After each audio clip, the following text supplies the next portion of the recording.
To order. Welcome to our school board meeting tonight.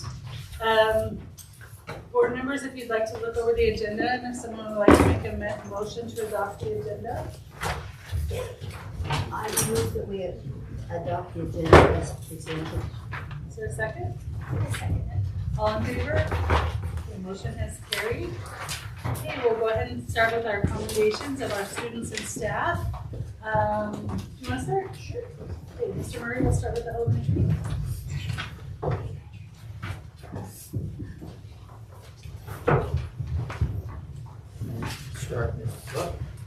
Okay, our student of the month for kindergarten through third grade is Garrett Schulteis. Garrett, you wanna come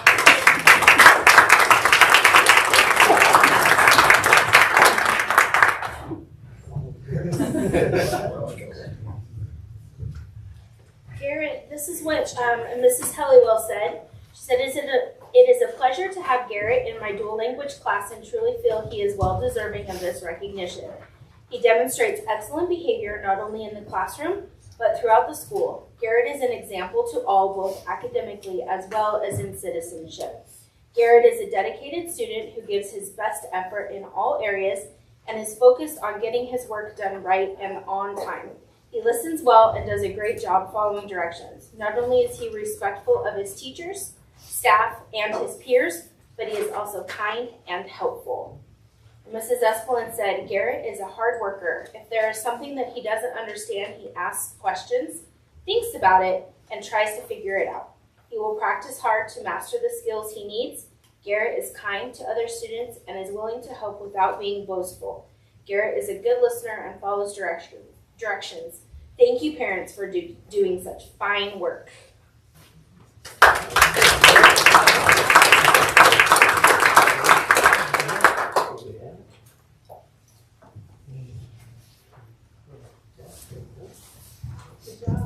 Nice job, Garrett. Our fifth grade student does not appear to be here. It's in Manuel Pascasio Saldana, so we'll just roll into next month. Yeah. Is the middle school ready?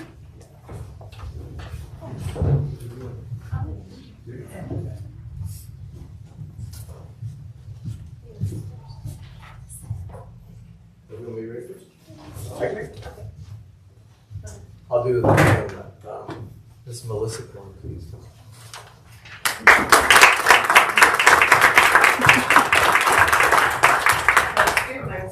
I know. Thanks. Okay.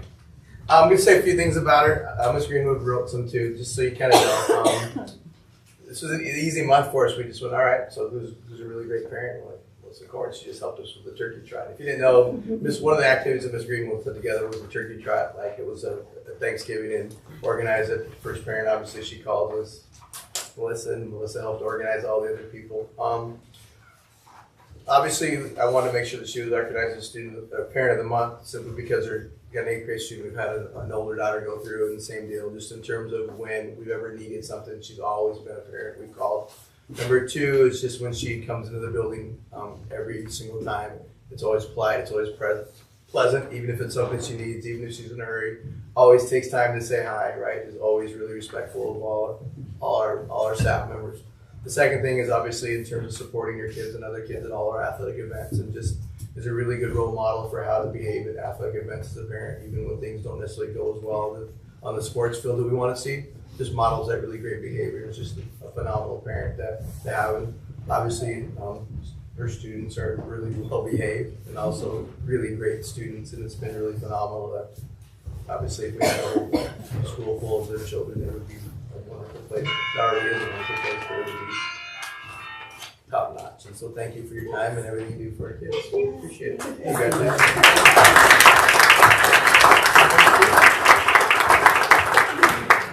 Our student of the month is Hannah Marda.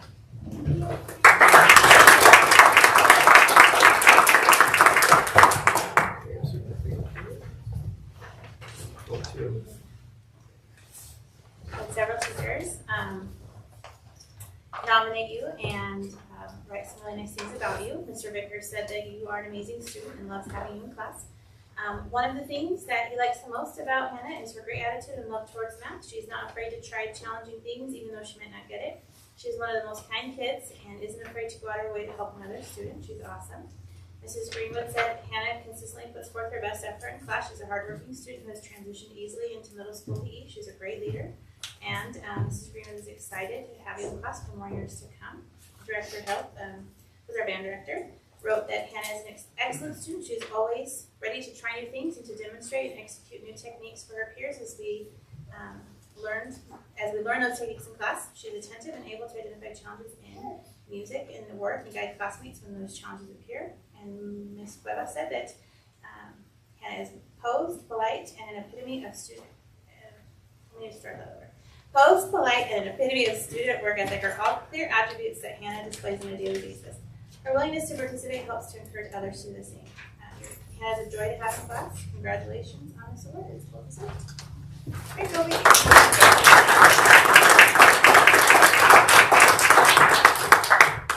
We also have the pleasure to do one of the employees of the month. Will be two this month. Will also be district one to this review, but ours at the middle school is Miss Jamie Greenwood.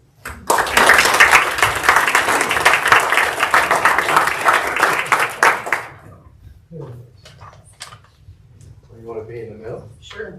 Okay, I'm going to embarrass her a little bit, right? And the reason I want to tell this story is that I think sometimes in education, you know, we follow models that we've seen from other people, right? So we teach the way we've seen other people teach. We discipline the way we've seen other people discipline. And we participate kind of the staff members the way we've seen people participate in. And it's not saying that I don't want this to sound bad, but I think Miss Greenwood took a while to find her stride as a teacher. And it's not that she was bad, but the difference is that in COVID wasn't always a great thing for all of us, right? And so some of us, when we left COVID, we came back and we were, you know, sad, we were confused, it was really a hard time. And Miss Greenwood, when she came back from COVID, and I don't know whether it's getting to hang out with her kids or whatever it was, or change of perspective, when she came back, that her influence that she's had on her middle school staff has been amazing. Was always good before, but now it's just a different level of caring for other people, different level of involvement, different level of focus, willing to try different techniques with kids, right? And just heart grew, for lack of a better word. I don't even know how to describe it, right? But I think it's the idea that over time we find who we are. We don't model all our stuff after what we've seen other people. We've experienced it, and we figure out the things that really work for my personality, the things that really work for who I want to be as a teacher, and we've really seen that. So, for example, just like recently, just go through the whole list like a turkey trot. Obviously, if you've been down the hallway at the 8th grade hallway, right, in terms of decorations, if you look, for example, like organizing events for staff members, right, whether it be playing frisbee golf, whether it be moving on to the things we don't see behind the scenes like PBS and tracking kids and talking about PBS and having a bunch of great ideas and looking for alternate discipline type activities for kids that we're having trouble reaching. Just the idea of how do we reach these kids that we're having a very difficult time from, and just being an extremely productive member of our staff. And it's been amazing, and it's been fun to see her grow as an educator, and I can't wait to work with her for many, many more years to see the amazing things she's going to continue to do. So thank you very, very much. Thank you.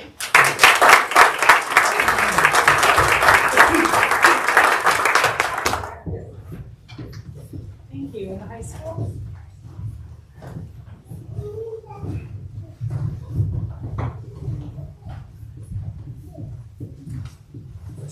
Alrighty, this guy is a quiet leader who leads by example and makes our school a better place. And so Brady Cooper, come on down.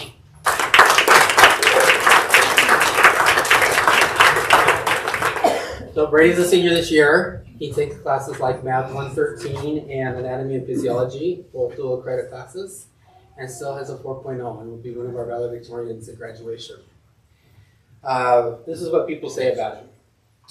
Mr. Sapp says, Brady is a kid who has been almost the perfect student his entire life. There may not be many more deserving students. Brady is a hard worker, extremely involved, studious, and intelligent. Some traits that will take him as far in life as he wants to go. If someday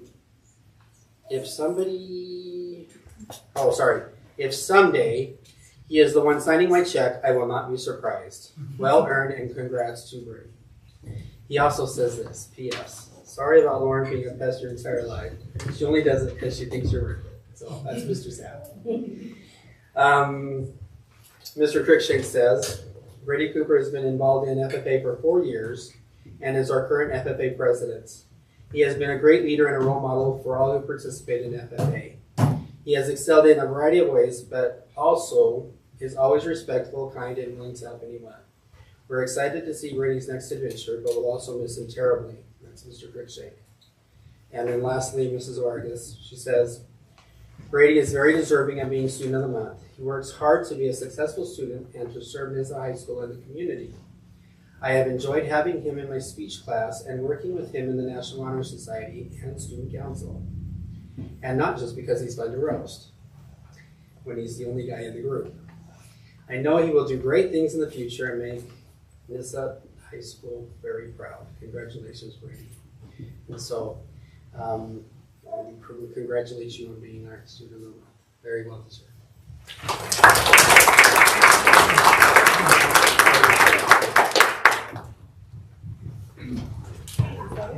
One more, Mr. Hopkins. So I would actually like to take a moment, and this is kind of something special that we've done, and just kind of going outside of usual, is we like to really recognize somebody at the district level that has been just amazing. And this person has quietly put the district on their back in every facet you could think of. And so, Jesse Melendez, I'd like you to come up here, man. Jesse's here to talk about bleachers. He has no idea. We will talk about bleachers, don't worry.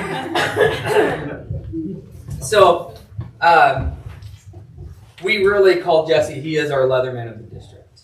He is kind of the it guy that does it all. And what we have is a little analogy here. It's even blue. This is book helmet with this one. Right? Our Leatherman of the district, right? I mean, this tool does it all, right? So one thing he is our maintenance supervisor. I actually won't go through it all. This is a present thing, by the way. So there's no more excuses. So a few years ago when our district was turned upside down, right? Jesse quietly led his group on the front lines. When people were at home, were sick, they were in our classroom, right? He said, what do you need? I need plexiglass, I'll find it. This person's going out for COVID. Jesse said, I'll be in there, I will clean it up, right? Because of his work and his leadership, we were able to come to school before everybody else in the county, right? And that is directly because of him and what he's done for our kids in our district, right? And that's the smallest part of what he does for us, which is incredible, right?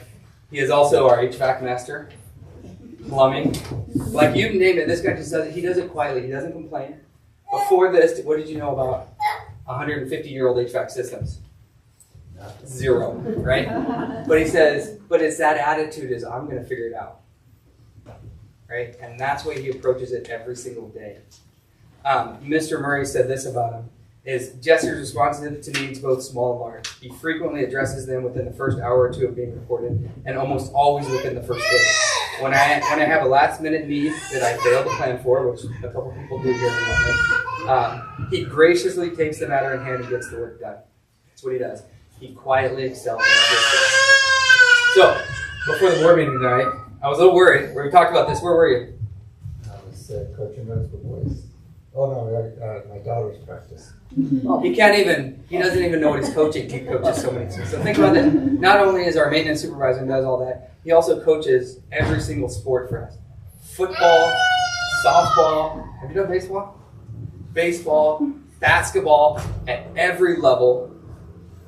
Okay, all the way up, not just for our school, but our community. I don't think he's ever said no to anybody. Maybe his wife. No. Right? I mean, but that's what he does. If there is a need, he does it. And I was talking to Phil back there, right? And when we have transportation needs, who do we call Phil? Oh, Jesse. And what does he do? Jesse is one of the first people to show up in the mornings. Right. He's done by 2, whatever it is. Whatever the work kind of does. He sleeps once a day. No, right? When you call him, Phil, what does he say? Well, since yes, where he's busy and he can't do it at this point, but at least he's straightforward about it. he is our number one guy because he is consistently there picking up the slack. If there's a sports team that needs to be driven somewhere, if we needed somebody to drive around, he's it. Think about how many kids wouldn't get home or wouldn't show up to school because he says yes. You tell me what you need and I'll do it. And this isn't something that is, hey, just this month, by the way, good job the last couple days. This is something he has consistently done since he started here in Nyssa. And we overlook kind of, these people on the back end of how much they actually do. And so Mr. Johnson said, this kind of highlighted his commitment to our community. Jesse is very dedicated to our school district. I can't imagine trying to maintain all the buildings, grounds, and systems that our district has, but he's done a great job getting it all done. Of course, he has a great crew of people to help, and he does a great job managing all the work too. Jesse is always cheerful and positive about the district. He has raised all of his children in Nyssa. Okay? This is his home. Forever, right? He graduated here, and he's just giving back. It's amazing. Showing his commitment to our town and district, he even spends time coaching different sports, even though his own children aren't participating, because he loves all the students in Nyssa School District. Thank you, Jesse, for your work and you making our district great. So, if you can't find Jesse during the day, probably because he owes you money. Right? Because he is out there making this a great. And when he wakes up to when he goes to bed, he's doing whatever he can for our district. And so we would like to take this time to honor our true letterman of the district, the guy who does it all and never says no and just said yes, give me more for our kids and community. So we'd like to special honor you, Jesse Melendez, as special staff member of the month, sir. Thank you.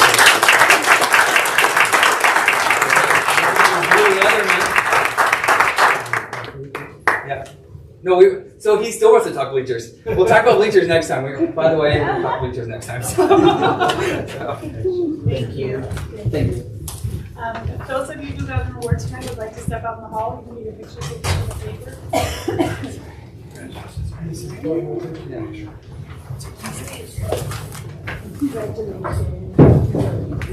You don't have to stay. Well, you gotta get your picture taken. What's funnier that way?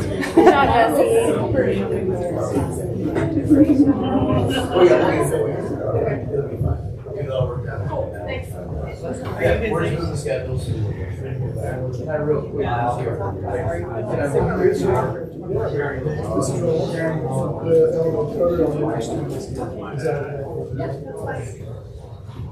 Mr. Murray's gonna bring. Go ahead and bring him on. Yeah. That's fine. We're gonna go ahead and honor the elementary student who was not here.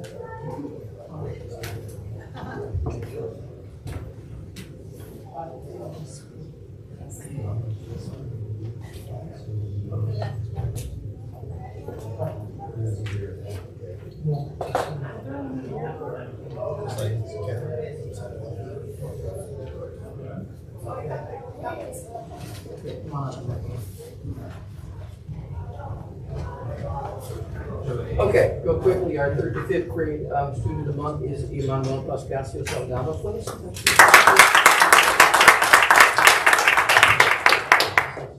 So Emmanuel is a 5th grader in our dual language program. Mrs. Agua says Emmanuel is one of those students that other students look up to.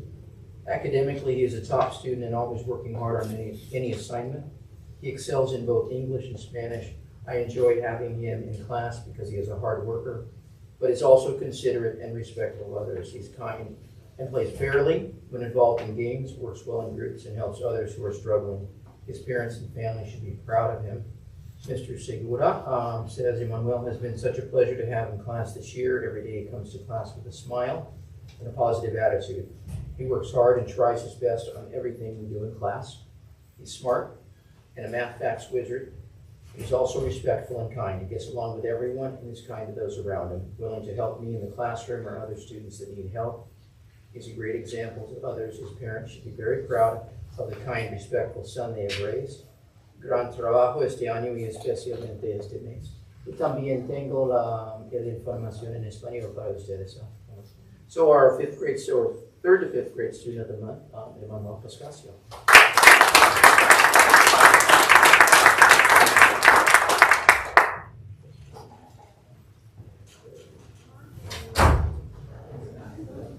Y tomarán fotos para afuera. Step out and have a picture taken.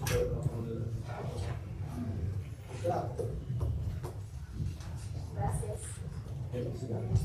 Thank you. Okay, for our visiting patrons, we have Mr. Sapp. Yeah, I came in earlier, I don't remember what month, but I just asked about getting middle school baseball funded, and I don't know if you guys had a chance to talk about that or where we stand on it. I was talking with Luke earlier, and I think that if we could get like minimum services, such as maybe one coach's stipend and then helping pay for travel. I have uniforms that I've purchased for our Legion program that will be used this year. So there's some ways we could cut costs as well as sharing equipment that we have with the high school, which we fundraise for all that. Just a couple of basic needs that would be great to have the support. I know that Mrs. Cleaver's done the same thing for softball the last couple of years, so I didn't know if you guys had a chance, but we're coming up on having a season, so I'd like to get a schedule made and then get it out to kids and we can start preparing for that. Well, we're going to do it regardless of you guys giving us the money, right? But it just would be nice to have that support. So, Travis, last time we talked, you said maybe you were going to get us some prices or sure. When we did, Crystal did it the very next day, and she shared it with Mr. or Dr. Johnson. So I'm not sure if you guys have those or if they are shared with you. I totally forgot about that, thank you. I have it, but the whole. We'll get it to you tomorrow. we'll get it. Okay. Yeah, Crystal like did it in half an hour. So. How many games are you looking at potentially? Whatever we can. If we can play 12 games, we'll play 12, but if people want to play 18, we'll play 18, right? And if we only get 4, we'll only get 4. Okay. So we'll play as many as we possibly could. Would it serve 6th through 8th or 7th and 8th? Just 7th and 8th. I think that's what we decided as all the other sports are that for the team sports. So we're just going to do 7th and 8th. Because, especially because those are the age groups that play on the bigger field. Usually the 6th graders play on the smaller field, so it wouldn't really serve them as well as the older kids. Thanks for bringing that back to our attention. Yeah. Do we need to talk about that at our work session? We could. One more question. Sure. So is it going to overlap with rec baseball? Or is it taking the place of that? So it comes into the school instead? They hit a certain age, and usually it's like 13, where they're no longer able to play rec baseball. And then usually what they do is they just play for us in the summer. And so this would not, it would overlap with that, but it would just be like the pre-season for our summer season, which is where we had 20 kids play last year on the summer team, which is pretty awesome. And they played almost the entire summer there. It's really exciting. When do you need it by, or need to know by? When are you going to get going? I'm going to text the guys tomorrow and get a schedule made, and the practice won't start probably until April, I would say. I don't know. Ready. What's that? But you want to be ready. I don't want to have any sort of confusion. If we can hire a coach, we can get that done and then be ready to rock. Okay, thank you. Yeah. Okay, I guess our student body president is at basketball practice, so. I can confirm she is at that. You didn't bring her report? No. Just kidding. So we'll hear from That's a her. tough act to follow. Okay, next we'll have our superintendent's report. So you have a packet from me, typically is the one sheet with the information page. You have all that. You can see I just want to go over the enrollment. As you see, I try to give the previous month so you can have a comparison. We're down about 9 students to start this month. And for a variety of reasons, right? I'm always surprised that kids move in and out so much during the school year. So, but my tech high has stayed steady at 146. I think that's what up. That for last semester, and there's this for the new So semester. we are starting to enroll for new semester. So that will probably, We're 176. yeah, that will increase. They're increasing right now. Can I ask a question? How are those students doing? Are we monitoring their grades and things like that? So that's an excellent question, and if you will notice, there is a second sheet on here about my tech high is number 6 on my list. Fantastic, we'll get to that. Yes, we'll get there. That's a great question. Perfect. Thanks for the leader. Number 2, Title 1C update. I met with ODE and the consortium partners last week, and they informed us that ODE will be coming to Nyssa on January 31st and February 1st for an in-person visit. We are preparing for that. I have another Zoom meeting scheduled with them to prepare for what that will look like and to keep the board informed about that. Is that something you need to do? You can certainly do part of it, or any of it, all of it. I just want to make sure I know what the agenda is before I let you all know. And meet next week with ODE to establish that agenda. And then number 3 is the county truancy ordinance proposal. We spoke about this last month, and as you know, there's some interpretation of the state and the county have pulled back a little bit on enforcement of that. So there's some concern about punishing parents and families, with financially punishing parents, and so I don't know all of the holdup on that, but we have felt like I wanted to show you first off this pyramid. Board members have a pyramid here. This is typically a pyramid that we use for what we call PBIS, a positive behavior intervention support. And those of you who are educators will recognize this. Typically in the pyramid at the top is in the red is talking about behavior students. It's about between 2 and 5% of your population who just are kind of blowing out, not being able to follow the rules. It's also true of attendance, right? The yellow is another 10 to 15% of students who are having a difficult time behaviorally and or attendance-wise. And then the green in this is about 80% of your students who can mostly follow the rules and do what is asked of them. So attendance-wise, this breaks it out a little more deeper. As you can look in the green section, that is all of what we are doing as schools to encourage our students to attend school. So we are not just trying to be punitive to students who don't come to school. There's a lot of things we try before we start involving legal. So legal is only in the red. So the very top students who are really struggling.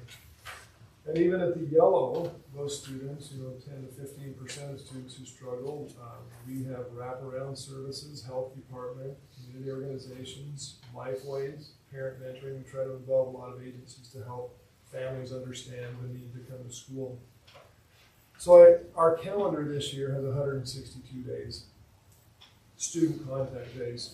So if you look at this next section, and the reason I'm referencing 162 student contact days, those are the days that students come to school. So students who are chronically absent miss 10% of the calendar. So of 162 days, they're missing about 16 days in the school year. And if you look at that for Nyssa is that colored section right there.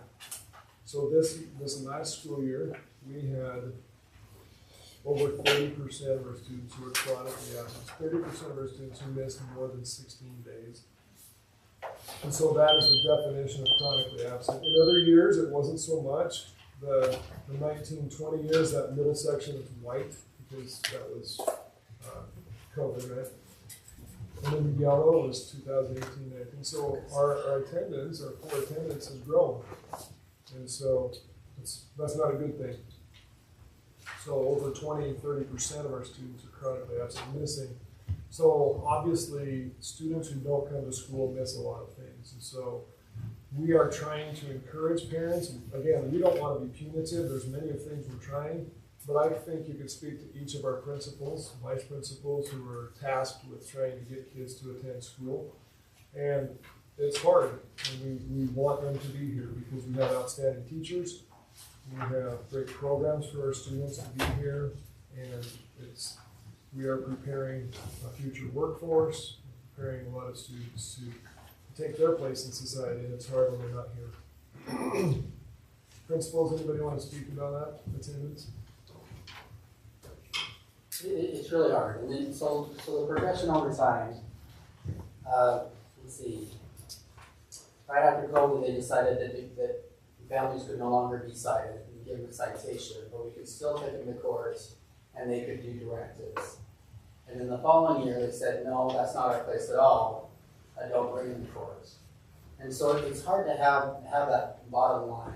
The nice thing about taking them to court is then at that point, it's bigger than just a school. It's community, it's focusing on families, it's holding the parents accountable as well as the student accountable.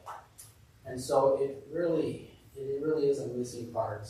So do you believe that's why the attendance problem has grown? I The lack of do, enforcement. along with the social emotional needs of our students are higher after COVID, and we have one less tool to address it. So we took this proposal as a county of superintendents, we took it to Malheur County Court with our 3 county commissioners. And the county commissioners are very understanding of this. They are in favor of it. However, they are not comfortable making a county ordinance without the localities weighing in on it. So if you will notice in your paperwork, there is, Mrs. Moynaka has it pulled up, the ordinance and information regarding what we are asking. So the county commissioner said, we will rule on it, but we would prefer to hear from school districts and cities. So tomorrow at the Nyssa City Council, this will also be presented there from the Nyssa City Council. And Mr. Blue, you won't be there, but you're very well aware of this. I don't know if you have anything to add, but we're trying, what our intent is as a county of superintendents is to give some, another option to us. It's not like we're just eager to go find a bunch of families, but there is, when we remove any threat of punishment about emphasizing the importance of attending school, you can see that the attendance just continues to decline. So the county commissioners have asked school boards to support, to issue your support if you choose to support that. And again, they were worried. Some of the questions, I think probably you would have the same ones, is the families who have, or the students and families who have the worst attendance are probably not some of the wealthier families. So how would they afford a fine, right? Yes. So when we met at the beginning of the year last year, they talked about what alternatives would you like to see, and it was pretty insightful to hear all the different school administrators say like things like tell them to go to Saturday school and things that won't cost money and stuff. I thought we had a pretty good system in place. The judge seemed a little uneasy about enforcing anything, but this year we only had 2 sophomores with almost no credit. Yeah, I'm just not really going to come anymore. You know, and you talk about like, well, you got to come, and they go, I don't have to anymore. You know, it's like you're not old enough to drop out. Yeah, but you can't do anything. What are you going to do? Yeah. You know, of course, it's not like it's a sentence to a life of terrible employment, because, you know, the kids can sometimes, but it is something that our school district wants to hold, you know, accountability to these students to attend. We believe that our teachers enrich them every day. They're better here, they have food, they have friendship, they have instruction every day.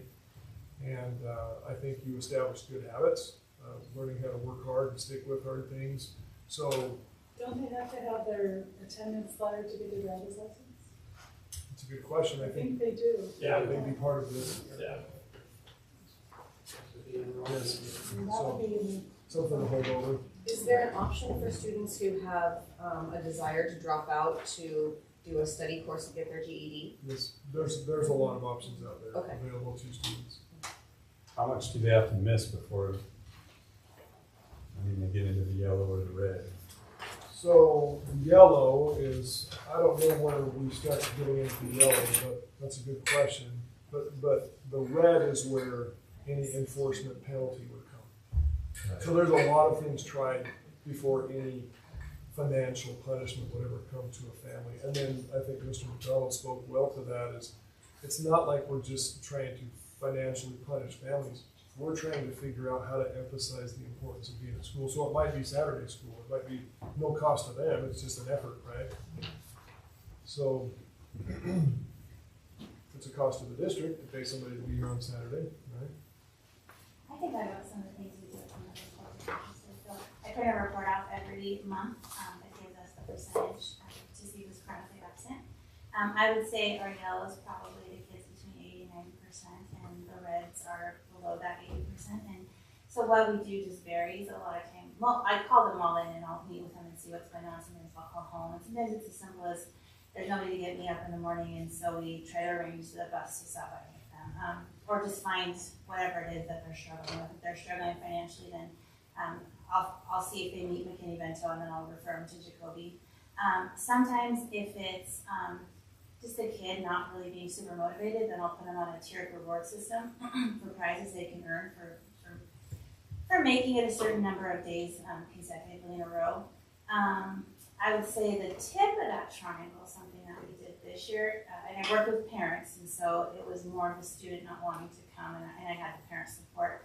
But I put those kids on a contract that they had to maintain 90% attendance for a month before they could return to coming to extracurricular activities, because I was going to all of them and I'd see them there, but they didn't get school. So that's probably like the tip of that triangle. But before that, we try all these other things. We also reach out to our DHS self-sufficiency liaison, who can see if there's other resources that the family needs as well.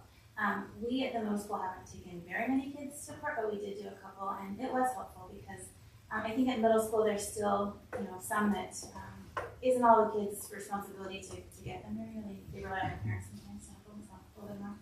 So that was helpful. Thank you. At the high school, we do something pretty similar. So I work with primarily juniors and sophomores this year. Brett has freshmen and seniors. And when I sat down to look at that list, after probably we give them about 3 weeks to kind of see where they shake out, there's about 80 names to meet. And that was for tardies and absences.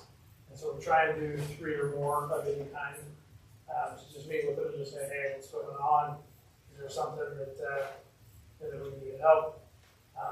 Ultimately, we try and approach it from an academic standpoint. You've got to be behind on your classes. You've missed so much. How can we help you get caught up? Do you need time with Mrs. Reese? Do you need OTI after school? We just try and track. I give them slips and we try and track them to kind of put them back in the seat and try and help them recruit some of their credits and stuff like that.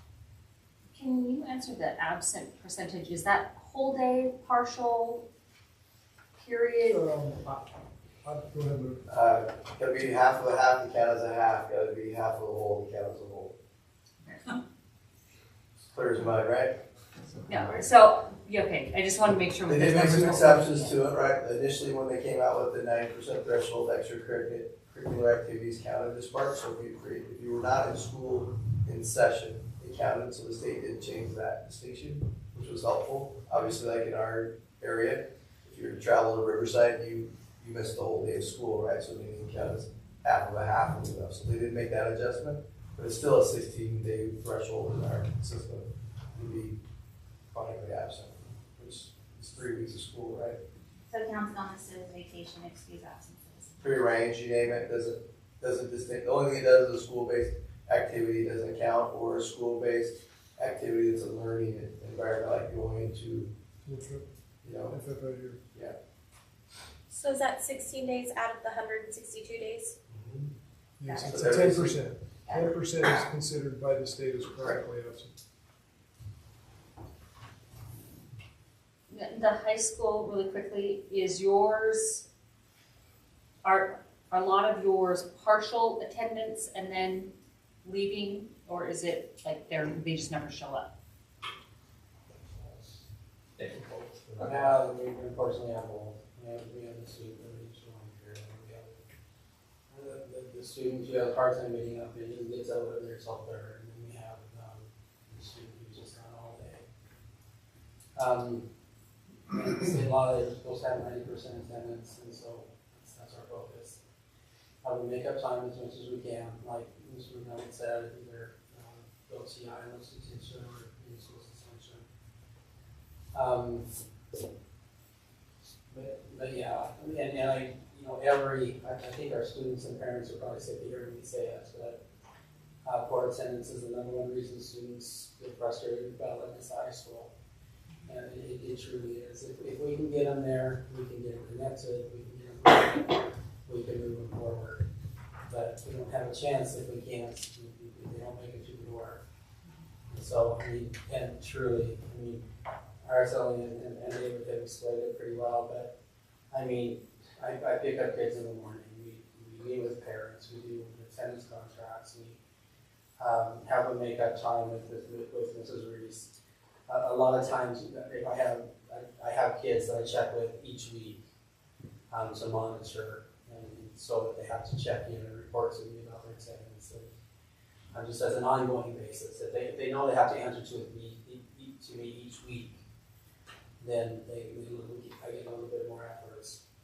But then there's others that they're good students, and it takes 4 days for me to realize, man, he's been missing this period. Anyway, and then extracurricular sports, if they miss a class, then they're not able to participate that day in practice or a game, and that helps. Generally speaking, that helps, but generally speaking, our athletes are already connected. They're not our attendance issues, even with the trips they go on, it's our students who aren't connected with anything or anybody, and they're not going to get connected if we can't get through the door. And to answer your question, I would guess anecdotally, maybe 80% either don't show up for like first, second, and third, or leave after lunch, or so they have made, it's not just I'm in this third period, it's I'm missing third period, I'm not coming back. So all we gotta do is say if we approve this or not? So this is the time we're just talking about it, question time. So if you look at item number 10B on the agenda, that's where you would vote on the resolution. If you have additional conversation questions at that point, we can still bring them up, but I just wanted to make you aware of that. Number 4, the superintendent's report is the school calendar update. Mr. Hawkins has been leading our school employees.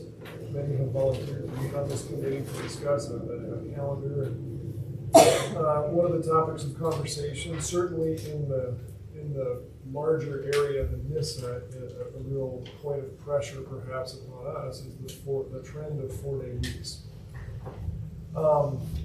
I, for one, think it's a really bad way to make a decision that everybody else around us is doing it. I don't think that's the reason we make decisions. The reason this school board or any of us would make decisions is because we think it's what's best for our community and our students.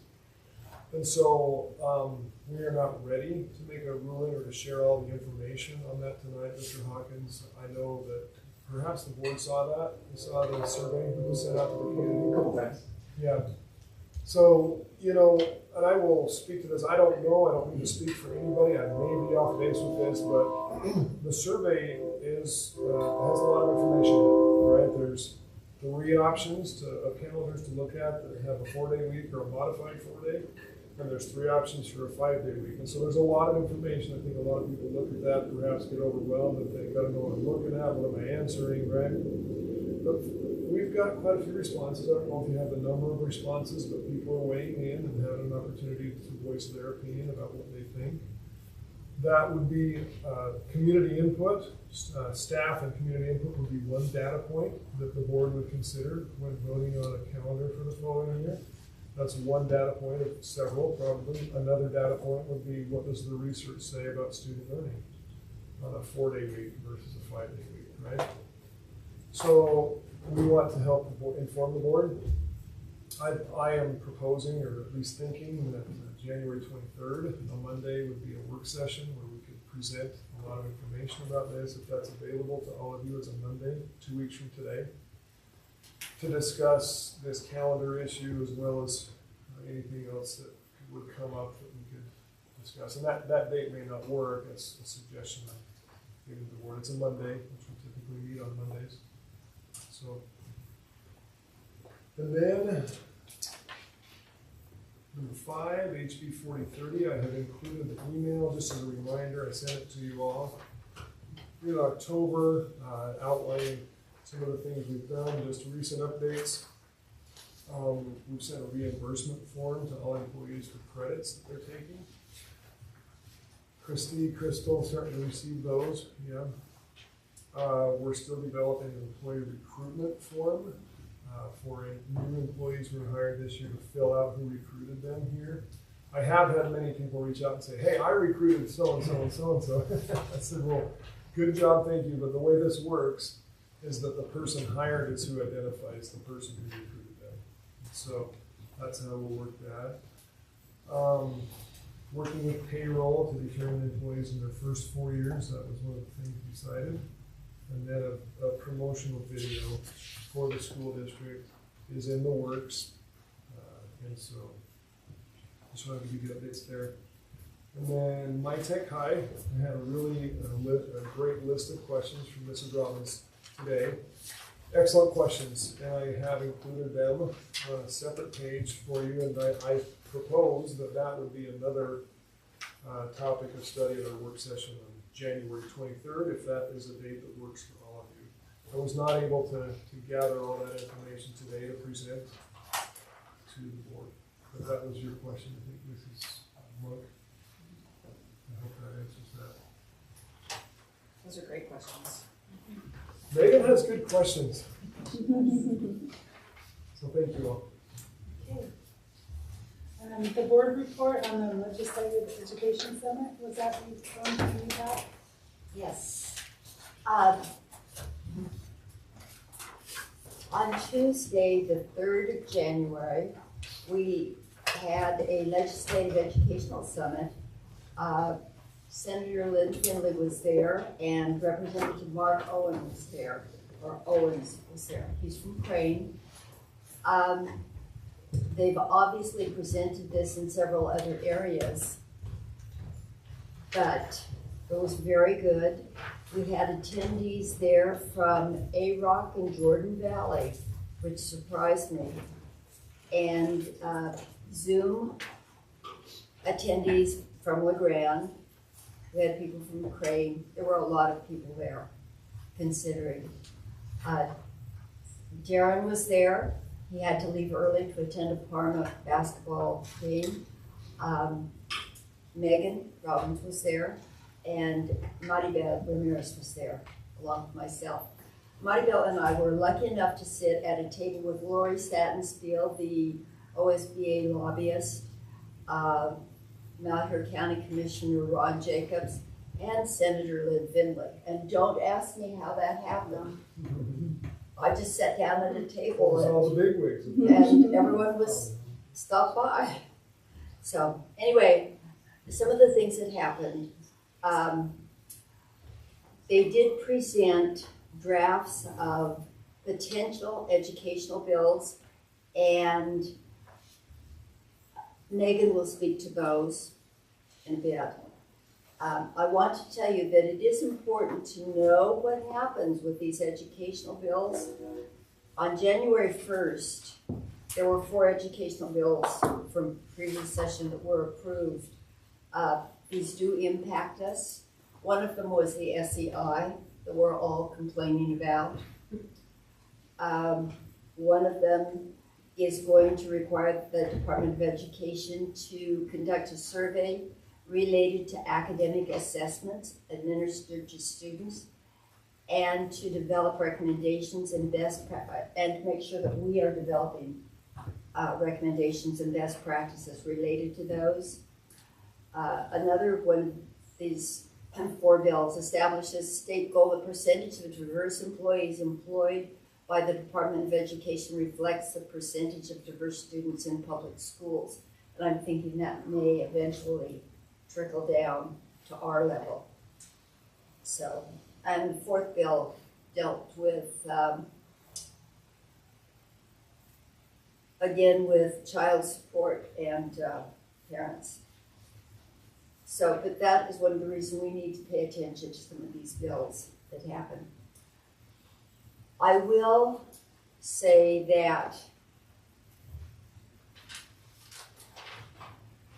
at the end of the meeting, the senator and representative took basically some information on what our concerns were in our area, and I will hit just on a few of them.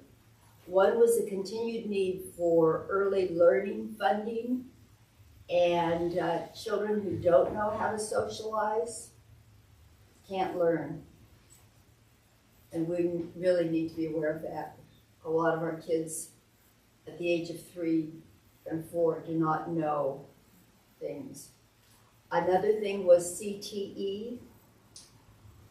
Dirk DeVore, the board chair at TVCC, and Ben Merrill, who is the CTE director at TVCC, spoke.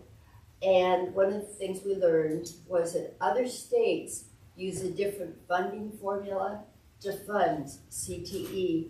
And Representative Owens said that he was going to look into this because CTE is so much more expensive than a regular academic class. Another thing that was discussed was the mental health of students, staff, and families in rural Oregon. And a fourth thing were just safety issues, in part dealing with the, I don't want to call it legalization, but the increased use of drugs and the homeless or houseless population. It's not so evident here in our area, but it does exist. The last thing they talked about, and Representative Owens was quite surprised that the people in attendance did not bring up retention and recruitment as much as he thought they would. So, but that was touched on. Maribel, do you want to speak to what you thought? This was your first chance to attend one of these. Yes, it was my first legislative session I attended, and I learned a lot. I listened most of the time because I didn't really have much to add. Everyone else was very knowledgeable. But what I heard as a shared consensus is everyone was there to help. They wanted to help their students succeed. They wanted to know more than anything. I kept hearing about funding. And it seemed as though Eastern Oregon has embraced this creative way of meeting not only the standards, but exceeding what expectations are to be met with the funding versus how the rest of Oregon does it. And I say the rest because we're even on a different time zone. Who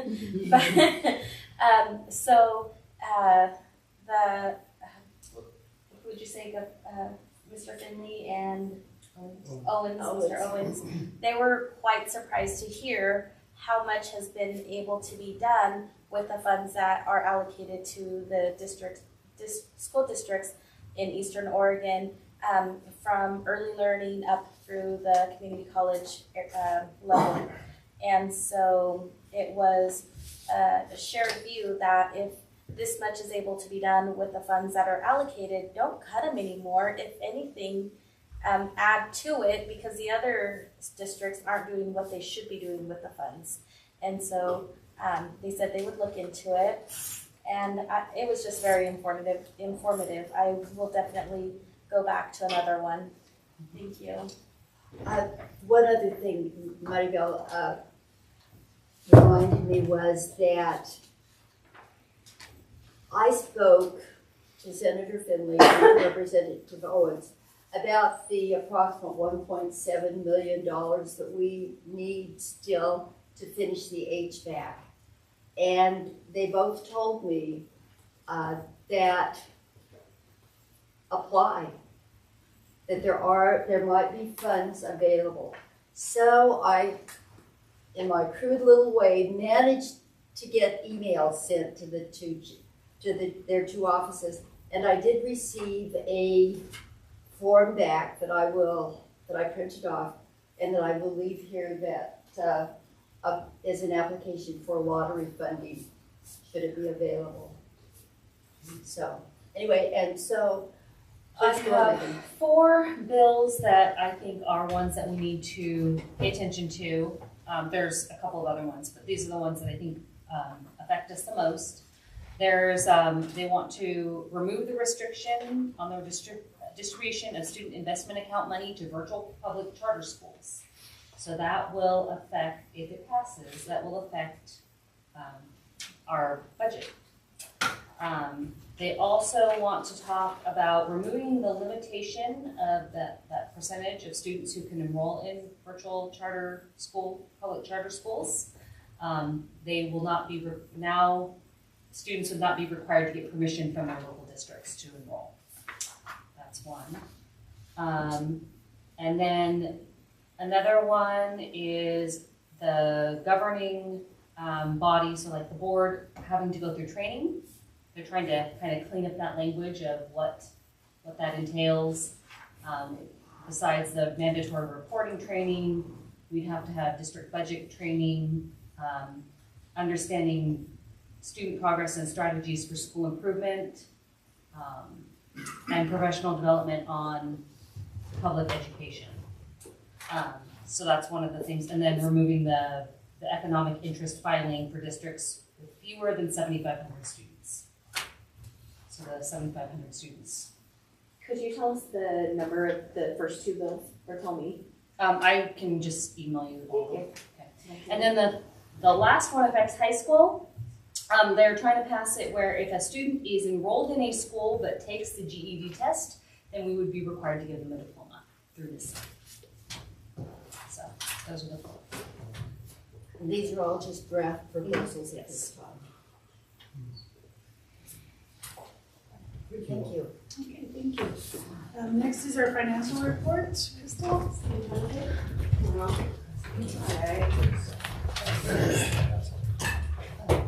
Tonight I have numbers for you through December 31st in 2022.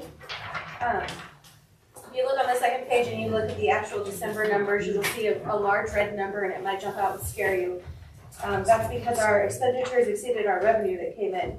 But what I failed to tell the board last month, probably because it was just insane, is our financial system went down for almost 9 days, I think. We couldn't do anything. And so the month of December, you see that large number in November. Well, that's because I hadn't paid our utility bills. And so December is reflecting 2 months of Idaho Power, 2 months of everything because I couldn't do anything because our system was down. So that is the explanation as to why we went through so much money in the month of December. On top of that, we spent a lot of money on longevity pay. That went out in December to our employees. And we did, unfortunately, have some larger repairs and maintenance that we had to do on campus. One being a water heater in our kitchen that apparently is an insane amount of money these days to replace. But it's kind of important to have, as far as dishwashing the temperature required, right? So yes, it looks bad just looking at it, a little over almost 1.2 million in revenue, and we spent 1.5, but that's the reasoning behind that. After that report is just our local government investment pool for our district account and our middle school bond account. Our bond balance at the end of December, we're at a little over 335,000. We're just saving all the money that's deposited into that account because we will pay our next debt service payment in June for the middle school bond. After that is the operating statement for Early Head Start. No surprises there. They ended at a little over 31,000. And we still haven't yet to receive I think it's about $14,000 grant. We're still waiting on that. That is not reflected in these numbers because we have not seen it yet. Let's see if we do it for you. Yeah. Yeah. Should be coming. Our food service, month of December was a super short day. I should have looked to remind myself how many days, but it's a shorter month. So when you don't serve meals, you don't get reimbursed. So our revenue end of December for the year to date, almost 529,000, and our expenditures are 491,000.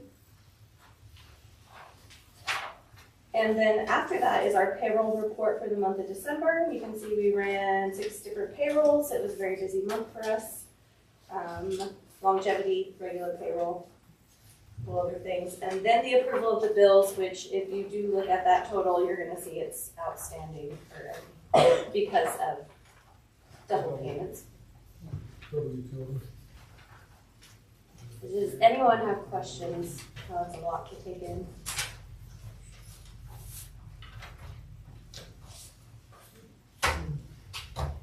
So after that, I need to present to you once again and ask for you to adopt our budget committee calendar. I presented a proposed calendar in July of 2022. That was a long time ago, so you guys probably forgot, but so I have it in your packet for you to look at.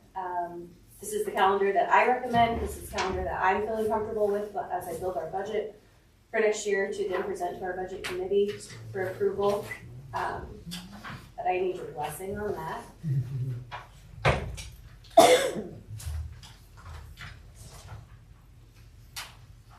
Everybody find it and look at it? I think it looks great. It's staying with, we meet on Tuesdays, because obviously we're busy on Mondays. I have scheduled out at least 3 budget meetings. If we couldn't get it done in 3, we can go even farther. But I have to have a budget committee approve it and recommend it to the board by June. So Did you say Tuesdays? Or Tuesday evenings. So I'm looking at my calendar and it looks like April 12th, 2023 is a Wednesday. So that's just the publishing. Oh, So I have to okay. publish some things in the paper. Oh, okay. So this is for you to know my timeline. So I have to publish notices, and I do that on Wednesdays because the paper comes out on Wednesdays. But we would meet as a committee on Tuesdays. Tuesday, May 2nd would be our first meeting. Would someone like to make a motion to approve this calendar? So moved. Second. All in favor? Okay, motion carries. And then I wanted to quickly go over, we have budget committee vacancies. We have 3 this year that we need to fill. I have updated our kind of notice of how many budget vacancies we have, as well as the application for people to fill out. What I just want to run by the board is a deadline for those applications to be due. I don't want to publish anything without your guys' approval. So what I'm thinking, just looking at the calendar, I can get these out, get it posted, put it in the paper, post it online, have the applications at the front office, and have them filled out by and brought back by Thursday, March 31st. And then I think that would give you guys a little bit of a crunch, but time to look it over and then make a decision in April. April, before the May 2nd original, first meeting. Yeah, I think that's. Because we'll have to have these people selected by the start of May. And who's up for? You gave me that paper. It's okay. You have it. I think it's Dr. Phil Peters and Will Peter. Thank you, Megan. Notified so they can. Yes, I will write a letter to all current board members current, those who were also retired. Their term. So if they want to reapply, they can. Yep. I will be sending a letter within the next 2 to 3 weeks to them, so they're aware of that. So if you guys are good with the March 31st application deadline, then I can work with Megan tomorrow to get that all published and sent out and posted to our community. Any other questions? Anybody have a? I think that will fall in line. I can't remember what agenda it's on, but there's a school board scholarship, and I think that'll align right when those are due as well. So as a board, you can go over both those topics at the same time, so you don't waste your time.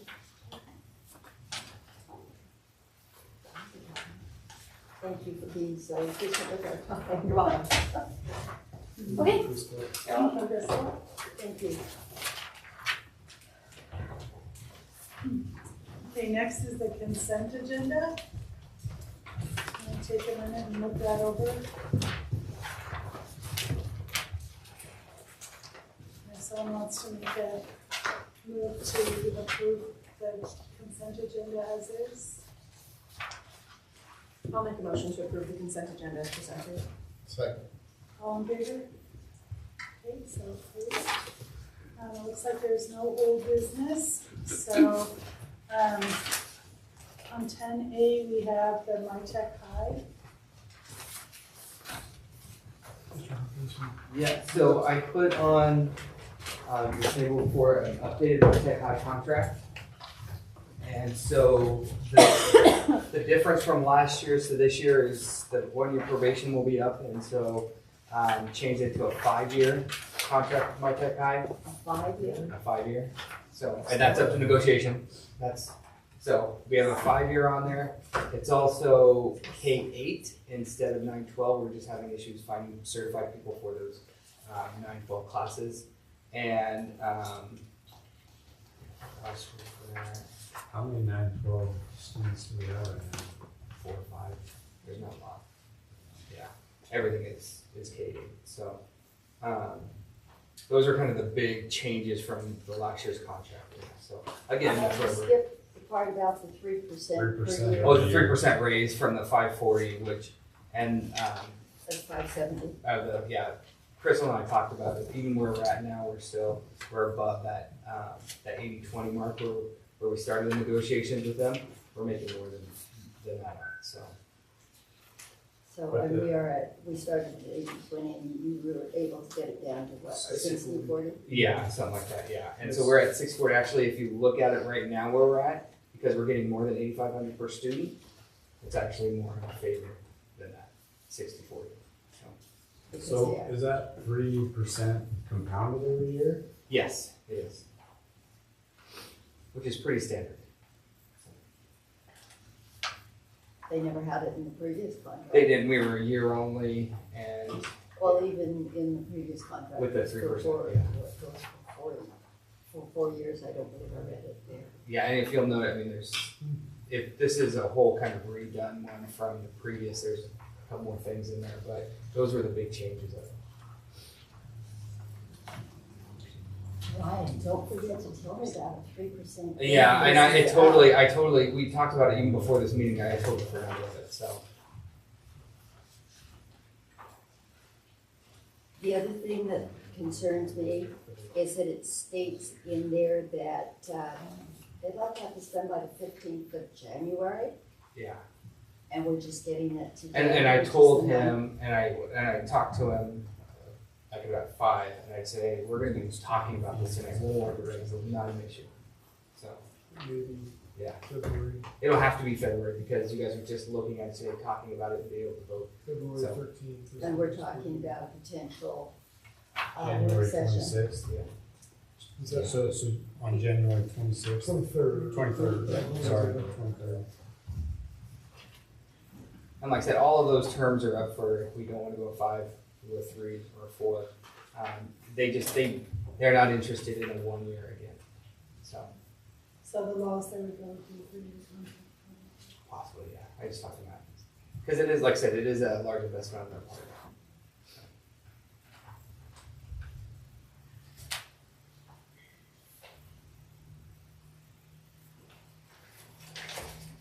So at this work session, we would be able to discuss all of the questions that Megan brought up. That and more, and Crystal is collecting the financial information for us to look at that too, in addition to the questions Megan is asking. We want to give financial updates to you on January 23rd for that consideration, that board study. Because, I don't think Ryan is asking you to vote on it tonight. I mean, obviously, that would be great, but you don't have enough information. So there's no pressure to do that, but we do want to make sure you have the information you need in order to do so. And he will be available if you guys would like to bring him to that study session. He'd like to make himself available for Zoom for any questions for him. So. And how many did you say they've enrolled for next month? I think it's either 176 or 178. But we're not done yet. We're pretty close of it, yeah. So, And that's an increase of about 25. which is pretty awesome. Especially when our goal going into this year was 100. So, That'll be great to talk about it more at our work study session. yeah. Okay, any other questions for? Thank you. Okay, the board scholarship application. You don't see that? That's some red writing on the bottom. Yeah, it's like this and also. we need to set a date for when it's open. You can see last year's were there. The deadline was the end of April. And then that gave us a meeting time to pick winners before graduation. And Crystal, you mentioned March 31st as potential date for the applications for the budget board people. And you also suggested that perhaps we ask for these. I was hoping it aligned with the board scholarship, whatever deadline we want to set. We just can make it like the same day, or I think that's fine. I don't see any reason why, if someone's willing to apply for a scholarship, they should be okay applying for it a month earlier, as long as they have advance notice. Yeah, as long as it's announced soon, so they have time to. We are getting it out earlier to the seniors this year, too. So we're looking at having it due by the end of March, which would be like March 31st. And that gives us time to. I think that gives you time to go over it, and then I know the awards ceremony. That's not the right word. For the high school is sometime in May. So. Yeah, we didn't have it done, I don't think, last year in time. It'd be nice to have a little more time. This deadline is at 5 along with the budget, 5 p.m. cutoff March 31st. So does anybody have a problem with having it due the last day of March? And you guys will take care of getting it out and getting all the information. Yeah, right. Thank you. Okay, next is C, the Malheur ESD local plan service. So as you see the local service plan, it's an annual plan, service plan that we receive from the ESD to share with our school boards. Everything for who the Malheur ESD employs and all many of the programs and the cost explanations. Those programs, how the money is split out, how the money we pay from our district to fund the services that we receive from the ESD. So that is pretty standard. There's not a lot new in here from, I don't think there's anything new from previous. And so, Changes in numbers. yeah, it's standard approval for this. I asked Mark if he wanted to be here. He couldn't be here tonight. If you want to wait till February for him to come and present and ask questions of him, we can hold off approval till then if you'd like. Anybody has any questions or you feel comfortable voting? It's pretty much the same It's as last standard. year. They just changed. Okay, would someone like to make a motion then to approve this? So moved. Second? Second. All in favor? Okay, motion's carried. Now we need to talk about the truancy ordinance resolution to show support to the county, I guess. Yeah. If you've had a chance to read through that information, it's this last part of the agenda. I personally felt very comfortable reading through this, and I would defer to Donnie to give your opinion. Yeah, I support it. I think it's more of what we had before within the state, probably less punitive. And I don't mind being less punitive. I mean, the whole thing is, we've had enough people paying out taxes and money and everything going on that I think the nice thing about this ordinance is it's exploring these other things that we have more resource-based. I know with the justice court, in the past, when the school wouldn't issue a citation, we ended up meeting with a panel of people with the judge, and the decision was made to pass those services. So I think more access to those services and helping those families get those kids to school is more important. And if it just can't be done, then the school has that option. Look at punitive punishment, or you can call it that, accountability. And as a teacher, I can say I remember kids that they weren't sick or anything, they just didn't want to come to school, the parents didn't want to get up and get them to school. And once they got that letter from the court, they were there.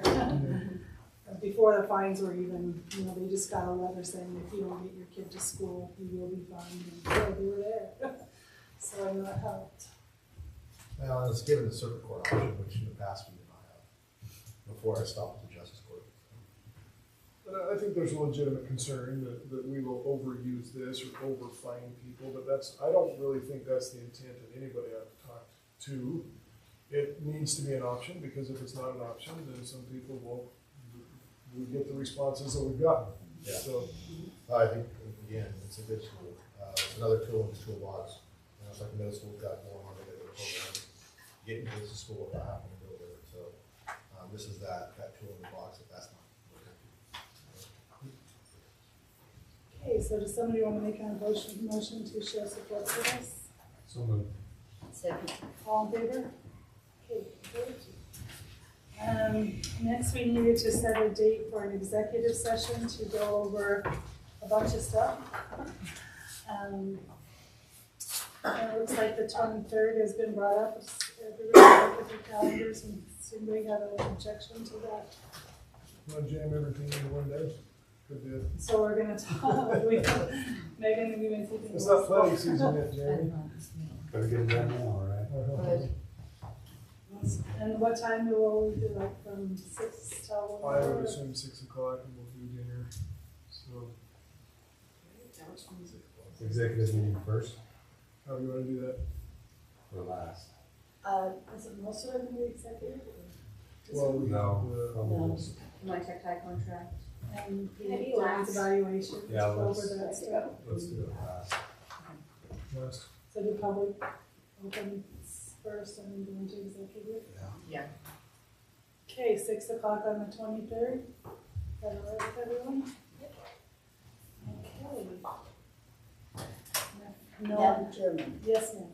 one thing, and this is not it's out of sequence. When we talked about the ESD, at this meeting that we were at on the 3rd, I spoke with Nikki Shira about the makerspace that we now have, and I believe it's up and functioning.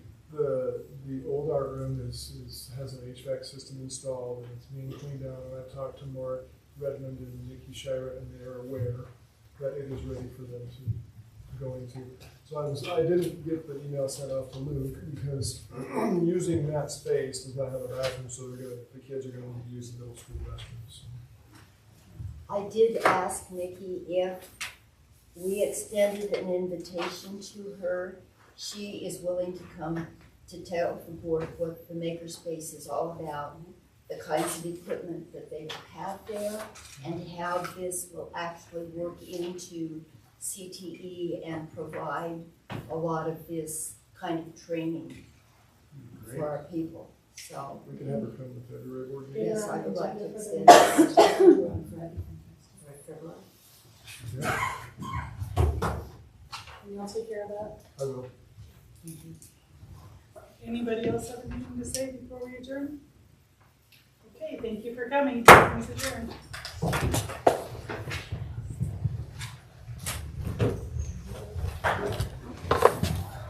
Thanks for everything you had to do, board.